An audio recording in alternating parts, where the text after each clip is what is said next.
Hey folks, Carl here and welcome to episode 1 of Tamiya's Type 1 mid-production.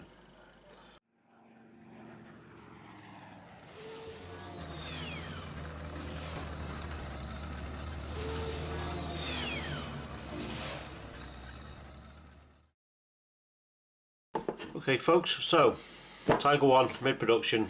I believe this is a reasonably old kit from Tamiya.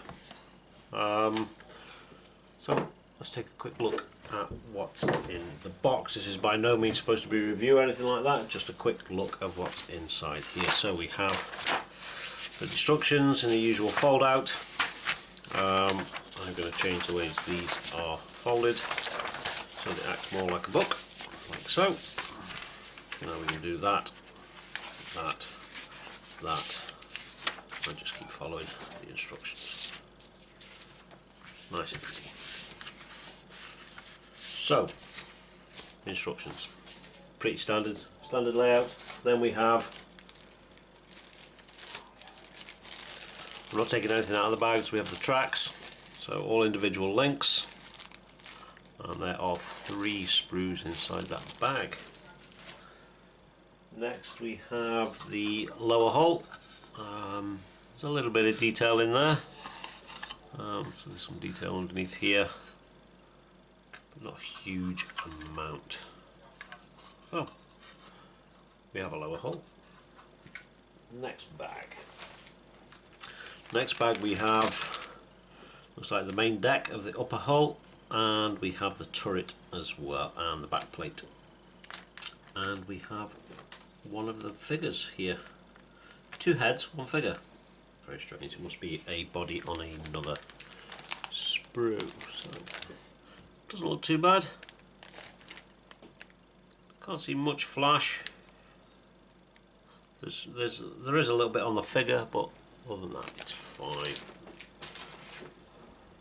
Next we have 2 identical sprues, and that is just the wheels, etc. The last sprue we have the decal sheet, and this looks like the gun and hand tools, etc, etc. Yeah, a little bit of the stuff at the back of the turret. So there we go. Like I say, it's not really supposed to be an in-depth review or anything like that, just a very quick look of what is inside the box.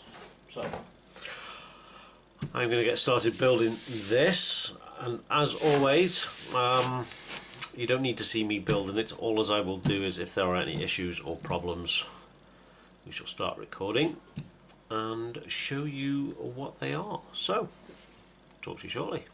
Okay folks, we are motoring on with this King Tiger build. Now, so far there has been no fit issues at all, apart from my own silly little mistakes. So we have been working away on the top hull. We have most of the parts on there. We still have the hand tools to place on. And I think there might be 1 or 2 little pieces on this back quarter as well. So that's the top. All went on really well. Nice, no fit issues or anything like that. Real cables would be nice, but it's a relatively cheap kit. And we have also been going ahead. We've got all the arms in. These arms are quite good because they have a little locating pin, so you're definitely going to get it in the right place. And then we have the back section. Again, this is almost complete. The only things left to go on the back of here are the rear mud guards and the metal covers for the exhaust. Now you can see there my own silliness. At the top of these exhausts, if I show you on this one, I have little bits. Now they come in a little U shape. Let me find a pointy cocktail stick. These come in a little U shape like so. for 2 of them, and then 1 of them is just the bar. Now this one went in really well because you stick them to this and then you stick this to this. On this one of the U shapes just went ping, and I thought, oh great.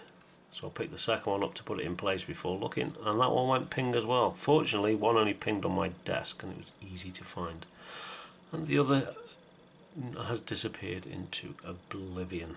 So what I did is, from an old kit, because I save all the sprues with anything left on them, I save, and there was a couple of handles up there, pretty much the right outer diameter. They weren't quite long enough, so I've turned it into a happy accident and made them look as though they are damaged. So yeah, but so far that is the only issue I have had with the whole kit. It is going together really, really well. There's not been much need for any real cleanup. Everything's sanding down easily because there's not much there to sand down. So what is left to do, we still have, because we are on this section here, putting the rest of the hand tools on, and then we are on to building the upper turret, the gun, and the stuff that goes onto the turret, and then it's on to building tracks, and then we're into paint. So a lovely little kit. I don't think it's the most accurate King Tiger, but that really doesn't bother me at all, as long as the kit's nice to put together, and this one is. So I shall carry on. We shall get the rest of the tank built, but if there's any problems with the upper turret or the gun or anything like that, I shall start the recording and we shall talk to you shortly. Okay folks, as you can see, the upper hull is now complete. Hand tools are on and in place, and that is that done. We have done nothing to the lower hull since you were last here, and all we've got to add on are the side skirts onto there. The main part we've been working on at the moment has been the turret and the gun, which are almost now complete. So the upper hull all finished, the tracks are on, the back box, the turret is sanded and glued into place. So we are almost there. Wheels are all done and in this box here, so they're all done. The decals are in there as well. Like I say, all we've got to add on now is the gun to the upper turret, the side skirts and the tracks. Now I have made a start on the tracks. As you can see, some of them are cut away. I've got a little bottle here somewhere. The figure is also done, but I shan't be using it.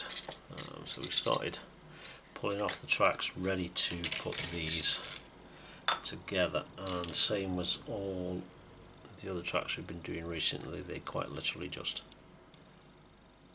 push together. So that is where we are up to at the moment. So this was just a little quick update. Again, there's been no issues with anything on this build at all, apart from what we've already talked about, which was my own daft silly fault. So I'm going to get the tracks built up, and they are going to be built in the same way we did the King Tiger and the Yag Tiger. So I shall talk to you all shortly. Okay folks, so we are moving along, and as you can see on the bench we have, let me shut that phone up, we have the tracks. Now these are all sanded down apart from these last few here.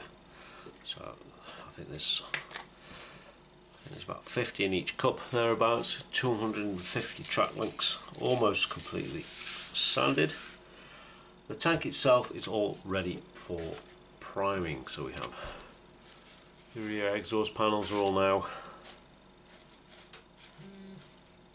ready, and we have upper turret and gun all stuck, excuse me, all stuck together and ready for paint. The only thing missing off here is the gun and the gun mount. So, and then we have the upper hull and the lower hull. Now I'm also thinking of cutting this.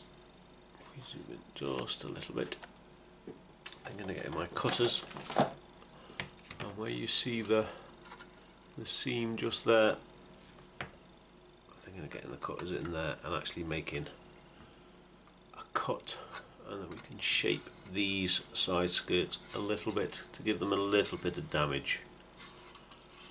It's a thought. So when we come back for the next video, you'll see whether I've decided to do it or not. So I'm not sure how long this video has been going on for. Like I say, all we've got left to do now is finish these last few bits of the track before I can put these together, because we need to put all 100 pieces together and glue it, and then in the instructions it says to leave it for half an hour, 45 minutes, until the glue is very much set but still pliable, and then we can shape them onto the wheels. So all of this needs painting first. Of course we have all the wheels in there, attaching the wheels and doing what we need to do underneath the tank before we go and attach the wheels, the track. So I'm going to call this video here. So that is Tamiya's Tiger 1 mid-production part 1 finished. When we come back, we will hopefully be primed and base coated. We might show spraying those up at the start of the next video. We shall see. And then we are on to actually building the diorama and doing the winter camo scheme on the tank. So as always, thank you very much for watching. Be good, more importantly be safe, and as always keep making models, and we'll catch you next time. Ta-ta.